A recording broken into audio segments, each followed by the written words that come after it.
Dans ce nouvel épisode de mon voyage au Sri Lanka, je vous emmène cette fois-ci dans le cœur de mon métier, la négociation. Une journée entière consacrée à la recherche, la sélection et l'achat de pierres précieuses. Comment repérer la bonne gemme, comment négocier au prix juste, c'est tout ce que je vais vous partager dans ce vlog. Alors moi, mon objectif, c'est vraiment de pouvoir vous montrer l'envers du décor et c'est surtout aussi de pouvoir vous aiguiller dans votre recherche de pierres. Alors que ce soit avec moi ou même de manière personnelle, enfin voilà, il y a plein de manières de pouvoir sourcer des pierres. Je vais essayer de vous donner un petit peu une grille de lecture, quelques informations pour vous permettre de ne pas vous faire avoir et surtout aussi vous permettre d'acquérir des bonnes pierres au bon prix. Hi. Hi, nice to meet you. Nice to meet you. Hi. Please have a seat.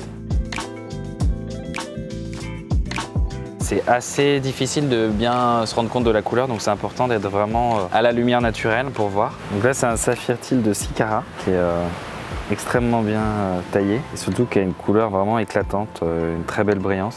C'est une pierre qui est vraiment magnifique. What is the price per carat? Remind me for that one.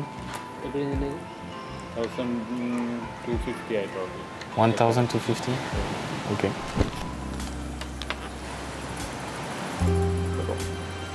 That one is nice. Ça, c'est des couleurs qui plaisent beaucoup. On est sur un bleu assez clair, donc ça permet d'avoir une très belle bague avec une belle pierre. Celle-ci, elle fait 13 carats avec une petite touche de violet à l'intérieur. What is the price of carat? 9,250 per carat. 9,000 it's too far. À force, on arrive à savoir grosso modo à combien on est. Parce que acheter des pierres chères, c'est facile. Il y a toujours des bonnes pierres qui sont très chères. Par contre, acheter des bonnes pierres au bon prix, c'est là que ça se corse un petit peu. There is an inclusion on the top. Maybe blemishes. Effectivement, après, il y a des choses qu'on voit à la loupe. Et dès que ça affecte la table, enfin la partie supérieure de la pierre, ça peut être un peu dérangeant. Thank you for coming. Thank you. Ce rendez-vous s'est très bien passé. Alors c'est deux vendeurs que j'avais pas encore rencontrés. Mais là en l'occurrence j'ai pris deux pierres. Ça c'est pour des demandes de clients. Bon, on a un saphir til qui est très vert et un saphir orange. Alors le saphir orange on va le retailler en precision cut. Ça c'était une demande un peu spécifique de mon client. Je vois beaucoup de personnes qui me disent oh, bah, j'ai acheté une pierre au Sri Lanka lors de mon dernier voyage. Je pense que j'ai fait une super affaire. C'est souvent pas le cas. Parce que mine de rien, c'est un marché qui est assez complexe. Souvent, les gens ne vont pas acheter au bon endroit. Quand c'est dans des échoppes, déjà c'est sûr, c'est forcément trop cher. Et puis sur les marchés, c'est toujours pareil. Il va y avoir le prix pour des personnes qui s'y connaissent et le prix pour des personnes où voilà, ils voient qu'ils vont acheter qu'une pierre. Donc dans ces cas-là, ils vont essayer d'un peu mettre le paquet. C'est très difficile à mon avis pour quelqu'un qui n'est pas dans le métier d'arriver à faire une réelle bonne affaire. Ils peuvent quand même faire une bonne affaire dans le sens où le marché étant fait d'intermédiaires successifs, dans tous les cas, ils auront gagner plus d'argent que s'ils étaient passés par un joaillier conventionnel comme on trouve les joailliers qui ont pignon sur rue où il y a une prise de marge qui est successive. Alors là on est dans la voiture avec Mila et Rivdi pour aller au marché de pierres précieuses de Berouala. Donc c'est High China Fort. On commence à arriver au marché et donc là il y a pas mal d'échoppes où on peut s'installer pour en fait trouver des pierres.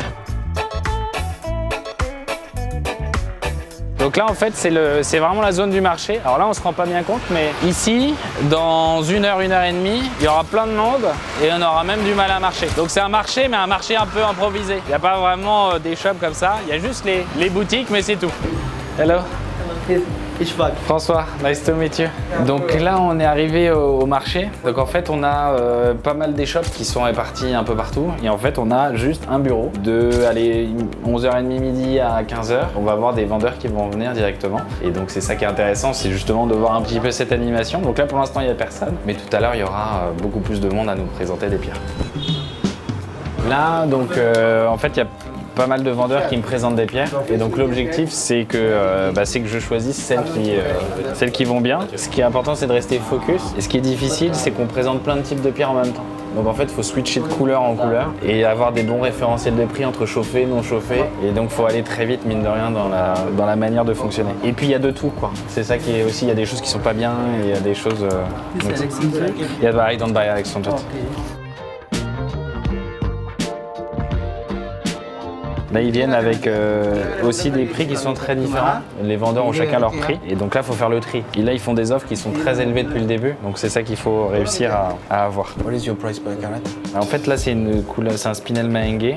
Moi, je suis assez fan de cette pierre-là. On est entre le rose et le rouge. Ça a l'avantage du spinel, qui est une pierre qui est très brillante, qui a vraiment beaucoup d'effets, quoi.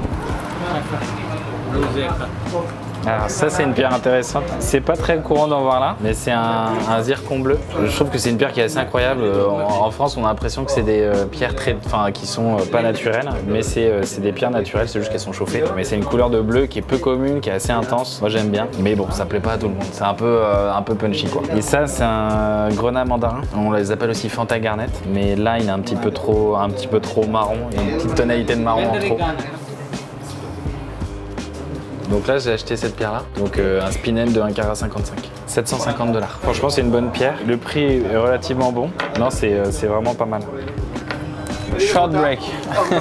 Je prends une petite pause là, parce que c'est vrai que je commence un peu à saturer. Et mine de rien, la clim ne fonctionne plus du tout là, donc il fait de nouveau 30 degrés. À la fin, ils appuyaient carrément sur le bureau, donc le truc, le bureau qui avance. Ça fait beaucoup de monde. Alors là, je vais regarder un petit peu ce que j'ai pris déjà, calculer tout ça.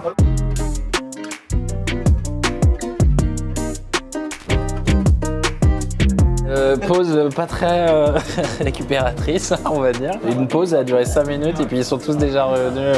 Ça, c'est une émeraude de Madagascar. Et ça, en fait, c'est typiquement une pierre que moi, je pourrais jamais acheter. Alors déjà, les émeraudes, je suis pas hyper fan. Mais là, parce qu'elle est super foncée et elle a pas vraiment d'âme en fait, cette pierre. Elle brille pas. Enfin, quand on regarde ça, on ressent rien, quoi. Si on prend des émeraudes, c'est vraiment des émeraudes de top qualité. Malheureusement, 95% du marché de l'émeraude, c'est des choses qui sont pas très belles, quoi. Ça, c'est pareil. Le rubis, c'est un peu comme l'émeraude. Si tu vas pas dans des qualités qui sont dingues, en fait, tu as des choses qui sont vraiment pas belles, quoi. Là, on est sur une pierre qui est pas translucide. C'est des pierres qui ont beaucoup été vendues en France dans les années 50, 60. C'est pour répondre à une demande de personnes qui veulent du rubis pour avoir du rubis. Sauf qu'en fait, si tu veux avoir du rubis, aujourd'hui, tu es obligé de mettre un rubis de 2 carats, très bonne qualité, c'est minimum 30 000 €. Donc si tu n'es pas capable de mettre 30 000 €, bah, vaut mieux aller chercher un spinel où il y a des choses qui sont magnifiques plutôt que de privilégier une pierre alors qu'en fait, c'est pas beau, quoi. Je sais même pas quelle heure il est. Mais je pense que ça peut ne jamais s'arrêter. Si tu dis pas tiens je pars, c'est fini à mon avis. C'est un saphir bleu qui est hyper lumineux, enfin qui est assez sympa. Et c'est surtout que c'est une couleur qui plaît bien en France. Les gens sont un peu moins fans du bleu bien royal comme un peu les bagues de grand-mère. Et donc ils se tournent vraiment vers des bleus qui sont un peu plus comme ça, quoi.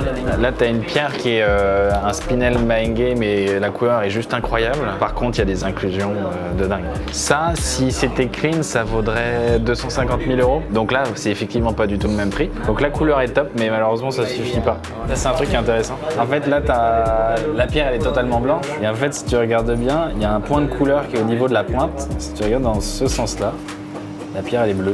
Et en fait, c'est juste parce qu'ils ont taillé la pierre de manière à choper le point de couleur, ce qui fait qu'elle a l'impression d'être bleue alors qu'en fait, elle est pratiquement transparente. Donc c'est parce que c'est un très bon tailleur, good cutter. Si tu remarques, en fait, t'as quand même beaucoup de vendeurs qui sont soit jeunes, soit vieux. T'en as qui ont un peu de temps de leur chance. Là, il y avait des jeunes de 16, 17, 18 ans qui ont quelques pierres. Et parfois, c'est pas des pierres vraiment ouf. Mais toi, ils commencent petits pour gagner des places et puis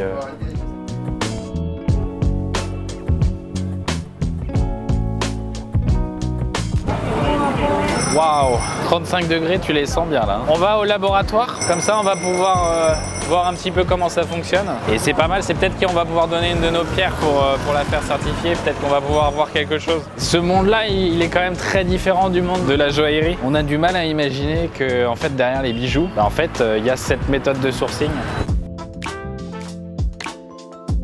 François, nice to meet you. So you are the gemologist? Yeah, I'm the gemologist. Oh, okay. So you do your work here, and after all the team is doing okay. How many stones you see every day? They roughly average 30 to 40. And the market is very slow, so. Ok. Donc là, il dit que le marché est plutôt, on va dire au ralenti. Il fait 30 à 40 pierres par jour. Parfois ça peut monter à 60, 50, 60, etc. Alors là ils vont faire un test basique pour voir si c'est un saphir ou si c'est un spinel. Donc là il utilise un réfractomètre. Il va mettre la pierre directement au niveau de la table dessus. Et en fait sur le réfractomètre, il va pouvoir lire l'indice qui va être donné. En fait, après, tu as la table de correspondance qui permet de dire ton index de réfraction, il est à temps, donc ça te permet de savoir si c'est un spinel ou un saphir. En revanche, ça ne te permettra pas de savoir si, par exemple, c'est un saphir synthétique. Mais donc, c'est à l'étape d'après que tu vas pouvoir le savoir. Donc ça, c'est une balance à densité et c'est ce qui te permet aussi de vérifier la masse volumique de la pierre. Donc là, 1 carat 78. Alors du coup, notre spinel correspond bien à un spinel. C'est plutôt une bonne nouvelle. Mais bon, on s'y attend d'ailleurs. Donc là, il dit qu'effectivement, il faut vérifier si c'est un synthétique ou pas. Parce que si c'est un synthétique, ça donnera exactement le même résultat avec ce qu'on a fait avant. Donc au microscope, il peut regarder et voir s'il y a des éléments qui permettent de garantir que c'est pas un synthétique.